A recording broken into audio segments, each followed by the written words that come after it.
Speaking of from the darkness, how about NBA teams that have emerged from the total darkness and the straight wilderness?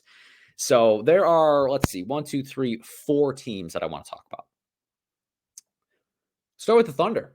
So, hey, you guys should know by now that everyone on this show, that being myself, Drake, and even any guest, has been very high on the Thunder going into the year and then throughout as well.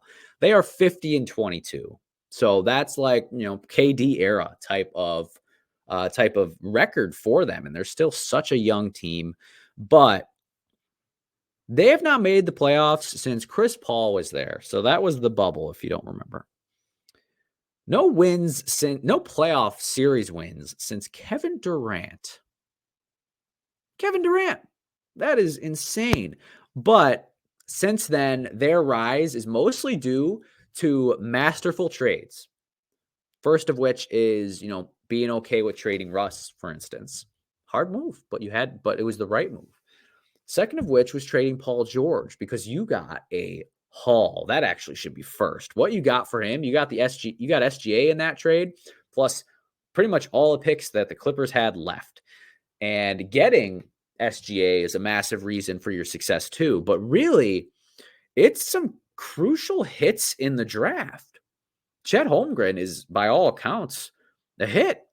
And Jalen Williams, both of them really, but obviously, the main, fantastic hit. And even some secondary hits in the draft on players like Dort and Josh Giddey, like forming a formidable organization and roster. Plus, you do still have resources in place. So their rise it felt slow, and then it just snapped. It just flipped a switch.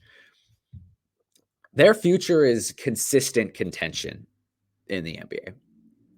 They are going to be like a top 3 to 4 seed in the Western Conference, like for barring any like major health concerns or anything like that, next 5 to 10 years.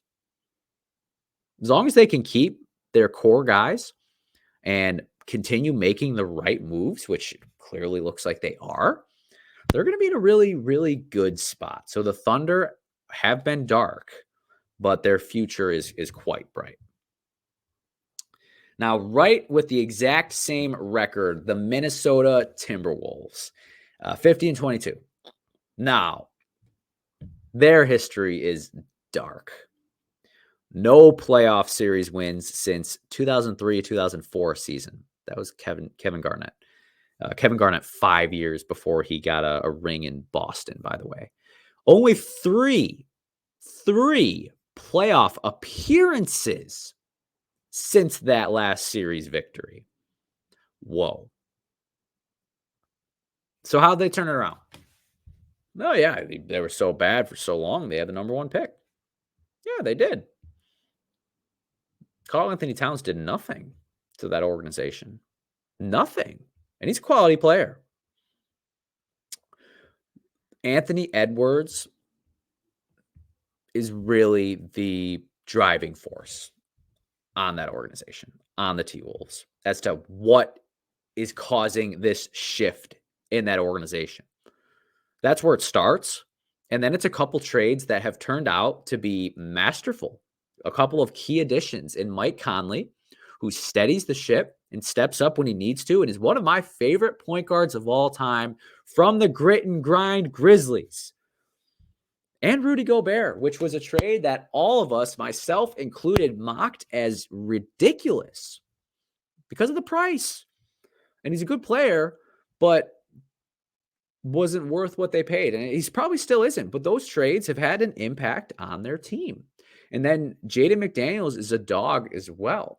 And people make fun of the Anthony Edwards clip where he's like, yeah, they got Kevin Durant, but we got Jaden McDaniels. And KD only played them once this year, and he did do quite well. But make no mistakes, Jaden McDaniels is he's a really good player. His defensive rating is like 1 or 2 points lower than Giannis, for instance. And Giannis is higher than Gobert, for example, who is likely to be the depoy this season. So they've got some really good players, and they've got a really good shot this season.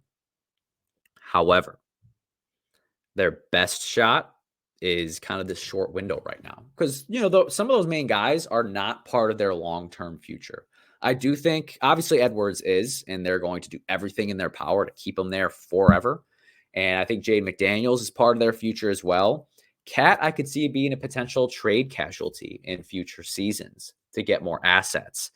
Conley's older, so his best basketball is behind him.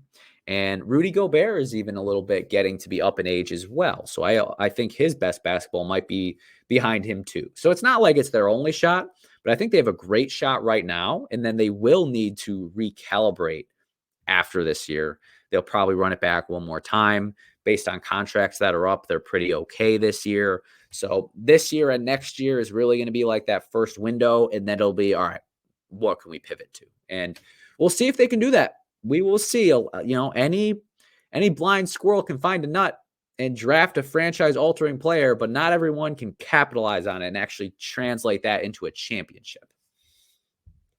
Now, the only Eastern Conference team that I list is the Orlando Magic. Pleasantly having a 42-30 season. So for them, they have no playoff appearances since the bubble, which was not a good one for them. They lost to the Bucks, and that was back when they had Vucevic, who's now on the Bolts and has been for almost now what it feels like 3-4 seasons. So that was the last time they made it, but they haven't won since Dwight Howard was there. Starting to see a theme here. Yeah, so it's been that was 2008, by the way, before he went to the Lakers. Orlando's been in a really bad spot for some time. They even brought on Bucks former GM John Horst because they thought maybe it would entice Giannis in the future. That didn't work. But similar to some of these other guys, like you hit on your picks with Franz Wagner specifically and Paolo, who's one of our cover athletes today. Very nice players. I don't know if Paolo is a superstar. Maybe it's just because he's not getting enough attention and I'm not watching him enough, but he's like a 22-point-a-game guy. Orlando is a team that is one of the better defensive rated teams in the league. I think they were top 5. So they're formidable and they can be a pain in the butt, especially come playoff time. I don't think they're going anywhere right now. And I do still think they're another key piece away from like being, like really serious. But even just to be at this point where you might be a frisky playoff winning, one round playoff winning team is a massive potential step up for them. And getting additional contributions from their other guys besides their main stars, as far as even Markelle Fultz being someone who contributes. And then, of course, you've got Isaac and I want to say Wagner coming off the bench. So, like, they've got some pieces in place. So they can continue to ascend, and they're all pretty young for the most part. No, they have a young roster overall. The Pelicans, that is our next team. So Zion also made the cover here. So similar type of arena as far as level of team as the Magic. And New Orleans has been shooting the shit out of the ball. They're 44-28. This, if everything stays the same, like right now they're the 4 seed, this, or maybe it was 5, but either way, this would be the highest seed, even 4 or 5, since Chris Paul in 2008. And they don't forget, they had Anthony Davis since then. They did win a playoff series with Anthony Davis. They beat the Trailblazers. And that was AD victorious over Dame, which seems to be a little bit of a trend as the Lakers beat the Bucks the last 2 times without LeBron. We'll get there later. But the Pelicans, they're in a good spot. And I like their team too. Zion is starting to look as advertised as far as, a really good player. Maybe not like next star of the league, next face of the league type of guy, but good player. CJ McCollum, he's again shooting the shit out of the ball, and he's having a nice 18-point-a-game season. Brandon Ingram's a really nice player. He's even a little bit below where he could be as a shooter, I think. And overall, as a team, they still rank quite high. And Valanciunas has been a nice piece in the middle for them as well. Like, I like their team. I think they'll be a tough outcome playoff time. Future-wise, they really need someone to take another step up. Otherwise, they're kind of stuck where they're at in terms of like middle of the pecking order in the West. So the future's not bright as far as like, hey, we're about to win it all, but it's also not dim. And they're at a good spot to where they can pivot and all of a sudden be the front runners. Now, last thing quickly on this point before transitioning to our last topic. What do all of these teams have in common? I noticed this as I was writing them down. It wasn't even my intention to make this a take. OKC, Minnesota, Orlando, New Orleans all have had a long track record of struggling postseason wise, or even getting there since their last key star had left. What else do they have in common? Small market teams. Small market teams have really one path to success historically in the NBA, and that's draft a generational superstar, put things together around them for a little stretch, hold on as long as you can, and when you lose them, you better pray you find another one soon, because all these teams have been in the darkness for years. And the Bucks were in the darkness for years. Before their first playoff series win, when they beat the Pistons in 18-19 amidst Giannis's first NBA MVP campaign. Before that, their last playoff series win was in 2001 with Ray Allen. The wilderness and the darkness in the NBA for a small market team is brutal.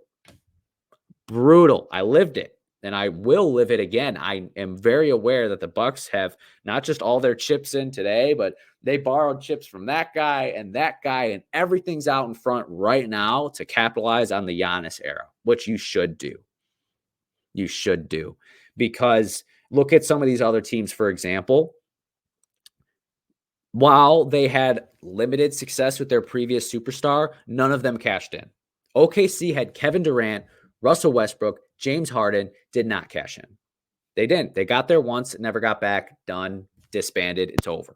Minnesota, Kevin Garnett, they were competitive for several years, and they got the conference finals once. But at the end of the day, even though he wanted to just be there, they acquiesced, they traded him away, and they never got it done. But he did get it done with his big three in Boston.